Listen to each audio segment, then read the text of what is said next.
안녕하세요, 루장입니다.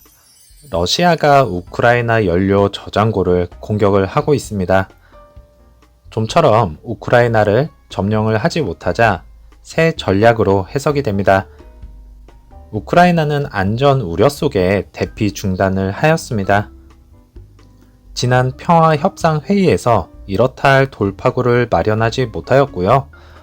오늘 터키에서 5차 평화협상이 열릴 예정입니다.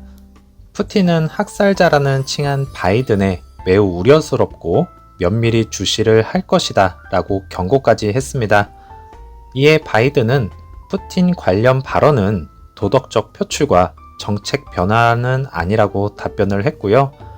권자에 둘 수 없다 발언 해명을 하였고 푸틴은 세계적 왕따가 될 것이라고 밝혔습니다. 오늘 열릴 5차 평화협상이 잘 이루어져서 전쟁이 마무리가 되었으면 하는 바람이 있겠습니다. 미국 아카데미 시상식 도중에요. 윌 스미스가 동료이자 시상식 사회자를 폭행을 하였습니다.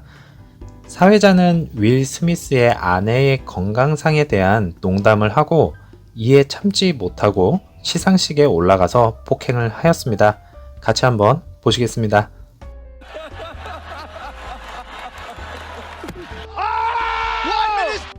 어디까지나 폭행은 잘못된 일이지만요. 가족을 건드리는 건 어떻게 해석을 해야 할지 모르겠습니다. 저로서도 가족을 건드리는 건 참지 못했을 것 같다라는 생각이 들기도 합니다. 종합지수 확인하겠습니다.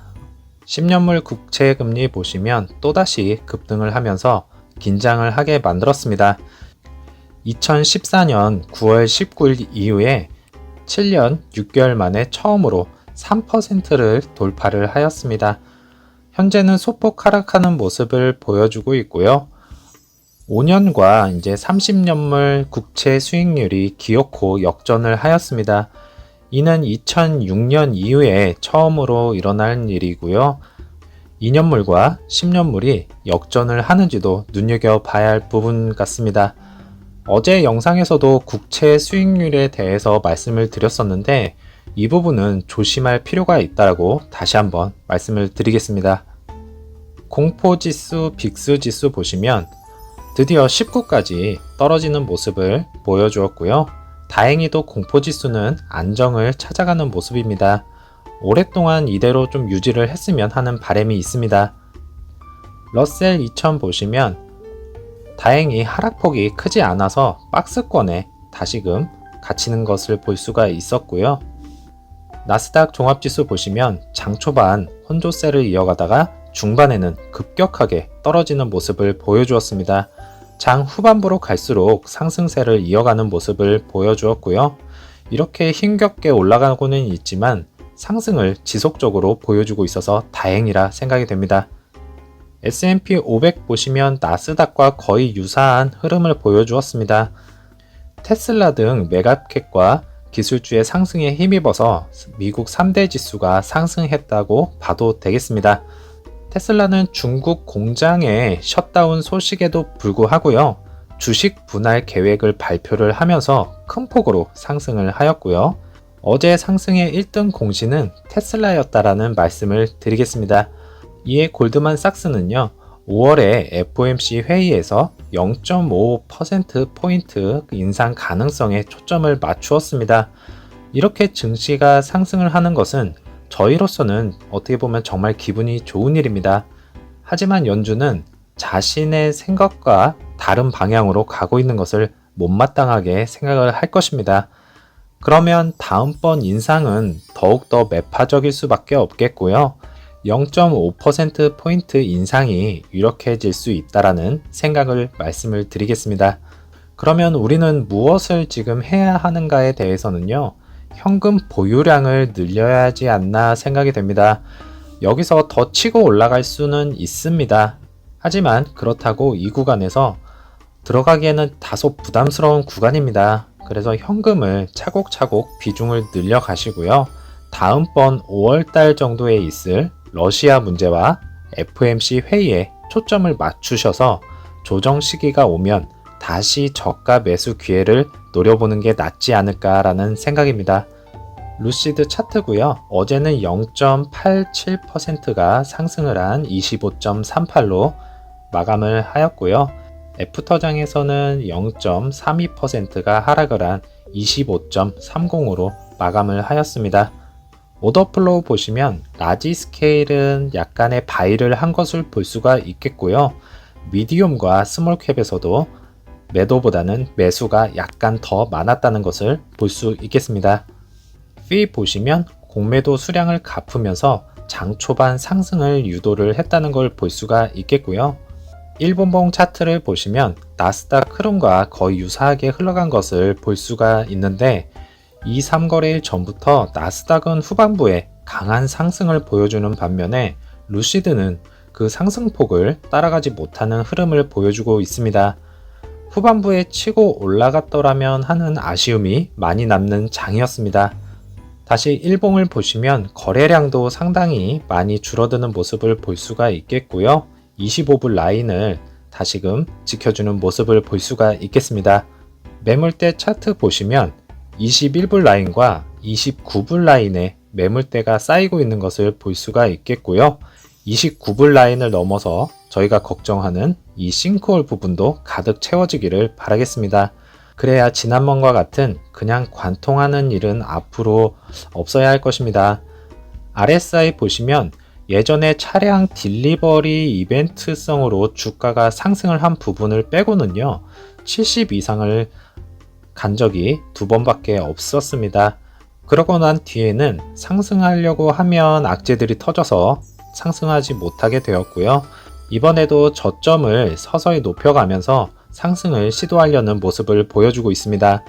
그리고 언젠가 만날 구름대를 뚫어야만 상승이 가능한데 저 구름대를 시원하게 뚫어줄 무언가가 필요해 보이기는 합니다.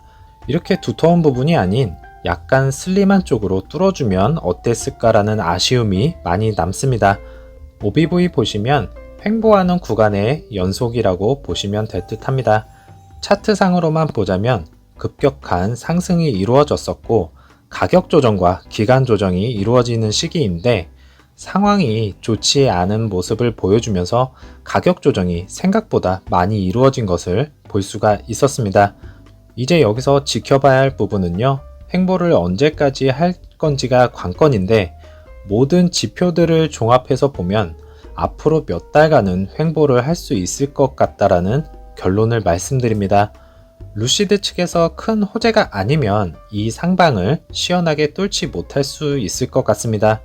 예전 영상에서부터 말씀드렸듯이요. 1년 동안은 기관들과 같이 매집의 시기로 보고 있고요. 추가적인 매수를 하시는 분들이라면 현금을 보유하셨다가 저점일 때 수량을 모아 가시는 걸 추천드립니다. 루시드는 아시다시피 장기적으로 봐야 하는 종목입니다. 단타로 큰 수익을 내시려는 분들에게는 맞지 않는 종목이고요.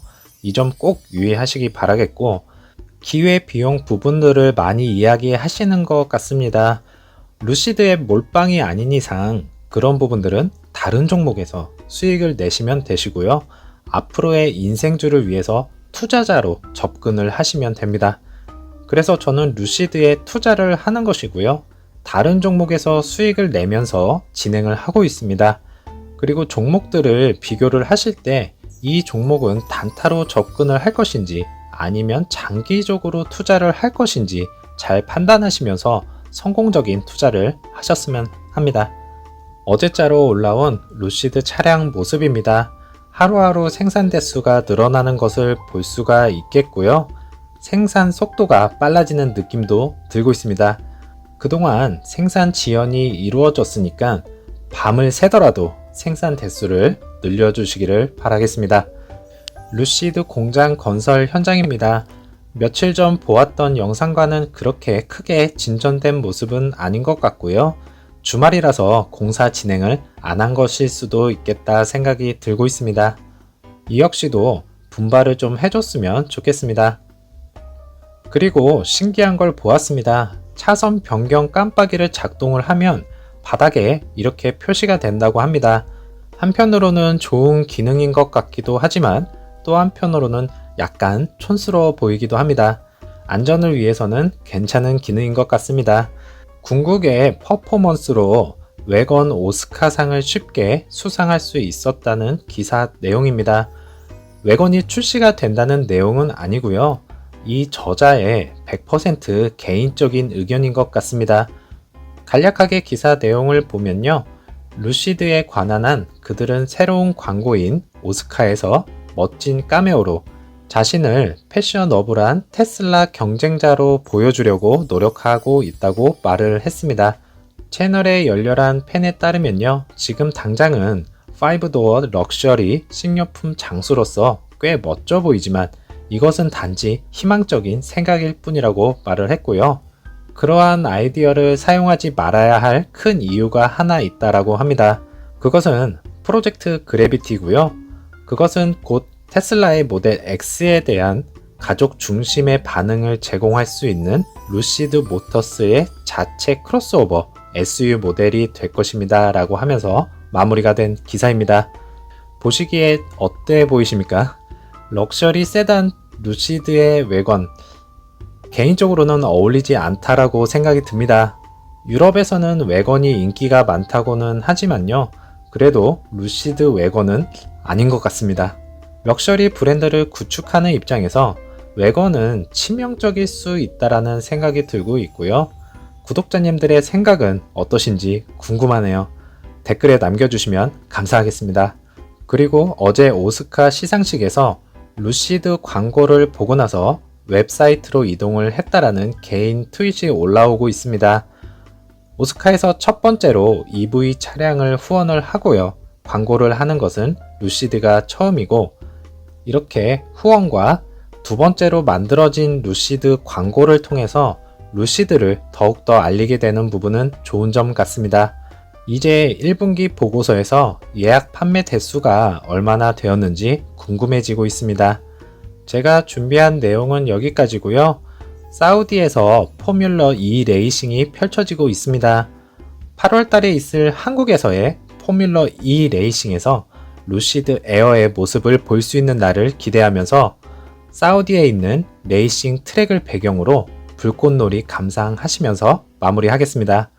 어제 장도 고생 많으셨고요. 남은 오후 시간 즐겁게 보내시고 저는 내일 다시 찾아뵙겠습니다. 감사합니다.